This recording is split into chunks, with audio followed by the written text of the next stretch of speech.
Hey people, it's Naya talking. It's another Black Inventors video. So this is from Linian.org. Leanne Melbourne tells the story of an unsung hero. Vanilla is one of the world's most popular spices and the second most expensive after saffron. This multi-million-dollar industry is all down to Edmund Albius, 1829 to 80, a 12-year-old slave from the Reunion Island. His ingenious thinking enabled artificial pollination on a mass scale, which in turn enabled the industry that we know today. However, Edmund was never compensated for his contribution, dying practically penniless and to this day still relatively unknown. The flavor we know and love so well comes from the fruit, seed pods of the vanilla orchid. The word vanilla itself actually means little pod. It is derived from the Spanish word vainilla, a diminutive of vaina, which means sheaf or pod. The most widely known vanilla orchid, and the only one cultivated for vanilla production, is the flat-leaf vanilla plant Vanilla planifolio native to Mexico. Spanish explorer Hernan Cortés, 1485 to 1547, is credited with bringing the delectable spice to the Old World in the 16th century. By the time, it was only really seen as a way of flavoring chocolate. As soon as it made its way to the households of the elite in foods like ice cream, as a miracle drug and an aphrodisiac, demands for the spice increased. However, there was a problem. Very few plants outside of Mexico will bear fruit. Vanilla planifolia is hermaphroditic. It has both staminate, male pollen-producing, and copulate, female ovule-producing pods in the same plant, which are separated by a membrane that helps to prevent self-pollination. At the turn of the 19th century, it was unclear exactly how pollination occurred. In its native Mexico, Vanilla planifolia is pollinated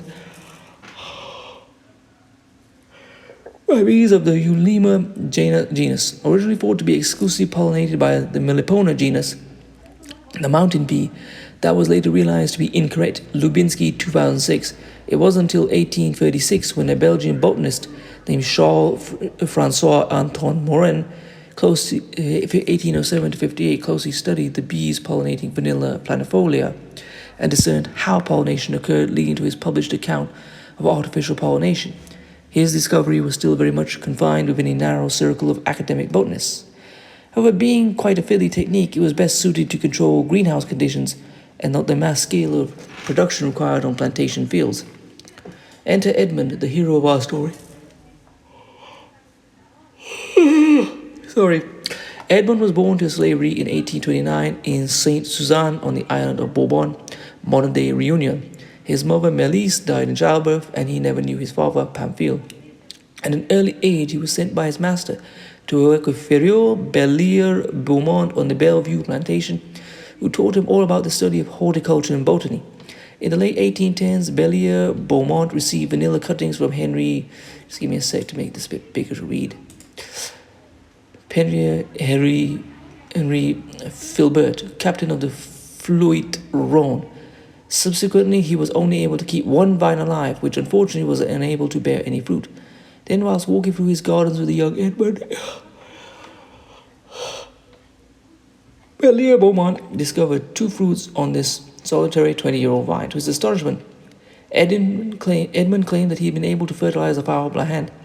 Initially, Bellier Beaumont did not believe this 12-year-old boy had achieved something that so many had failed to do before him. A few days later, Bellier Beaumont noticed more pods developing and requested that Edmund show him his specific technique for hand pollination. Bellier Beaumont realized the technique was similar to his own method for hand pollinating watermelon plants, which he had shown Edmund previously. Writing to Saint Suzanne's Justice of the Peace, Monsieur Gahn, in 1861, Bellier Beaumont stated, "In this plant watermelon, the male and female flowers occur on different plants, and I taught the little black boy Edmund how to marry the male and female parts together." This clever boy had realized the vanilla plant also had male and female elements and worked out for himself how to join them together. Within days, other planters made their way to Bellevue to see Edmund's technique. The young Edmund was transported around Reunion to demonstrate his technique to slaves on other plantations. After Edmund's discovery, vanilla production on the island boomed. In 1858, Reunion was able to transport 2 tons of vanilla beans back to France. By 1867, this had increased to 20 tons, and by 1898, 200 tons. By the late 19th century, Union was outstripping Mexico as the world's largest producer. So what happened to Edmund? You could be forgiven for thinking that his role in the success of this highly profitable industry would result in a happy ending, but sadly this was not the case. Though the French Republic had first abolished slavery in 1794, this had been revoked by Napoleon in 1802. April 1948 saw France re-abolish slavery in its colonies. It was around this time that Edmund was freed and given the surname Albius. Belia Beaumont tried to secure him a state pension for his services to the vanilla industry, but his appeals fell on deaf ears. So at the age of 19, with only a small amount of cash from Belia Beaumont, Edmund set his sights on the prefecture of St. Denis in the north of Reunion. Life would have been hard. With no formal qualifications, Ed was also having to compete with many former slaves, similarly looking for work. Eventually, after some menial work as a laborer, Edmund found a job as a kitchen boy in the house of an officer in St. Denis Garrison, but this was short-lived. A robbery took place at the house one night, and subsequently a white woman was injured. Though several men were involved, Edward was blamed and sentenced to 5 years imprisonment with hard labor. Due to Belia Beaumont's volley of appeals and support from local Justice of the Peace, Messieurs Leparovanche, who extolled Edmund's services to the island of the governor, Edmund was released early. He returned to Bellevue, where he stayed until he was married. He died aged 51, not receiving any type of stipend for his monumental contribution. On 26th of August 1880, the Moniteur newspaper stated, "The very man who had great profit to this colony discovered how to pollinate vanilla flowers, has died in the public hospital at St. Suzanne. It was a destitute and miserable end." The frustration doesn't end there. Several people refused to believe, and some actively discredited Edmund's achievement. The French botanist Jean-Michel Claude Richard claimed that he had developed the same method of hand pollination 3 or 4 years earlier, and that when he visited Reunion to demonstrate it to other horticulturalists, Edmund must have witnessed it. Yet again, Belia Beaumont comes to the rescue, writing to local historian Eugene Volsey-Foscard. How could Mr. Richard have taught the young boy this technique in 1838, when he was only 8 years old? And if he did so, why would a botanist keep such a lesson to himself, sharing it only with this young boy and not with myself and other planters?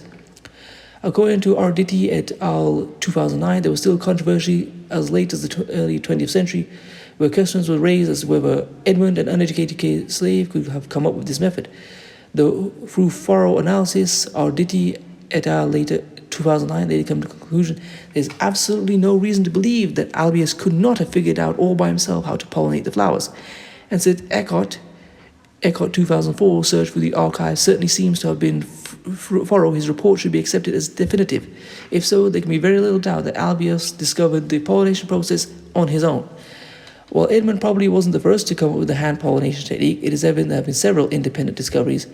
He must be credited for essentially providing the key for the vanilla industry, not just in Reunion, but in other French colonies and islands like Madagascar, currently the main global exporter of vanilla. Belia Beaumont takes his island to task over Edmund's treatment in his final remark. It owes him a debt for starting a new industry or fabulous product. And I want to say this. This is another thing. When people talk about reparations for slavery, people say you weren't a slave. There's countless inventions like this that Edmund Albius did that made black people and white people tons of money, but black people were denied the profits of their inventions. Either they had them stolen from them, or because they were slaves, they were not allowed to patent their ideas and profit from them. And people have made profit of these for hundreds of years, and no one has received any money for it.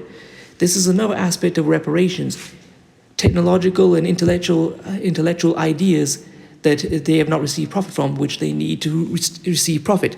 I'm sure he must have some descendants at some point, but who can be given some money. And again, I want to say this, Belia Beaumont, he's done some work over the years to give Edmund fair treatment. But there's another thing. Belia Beaumont owns a plantation.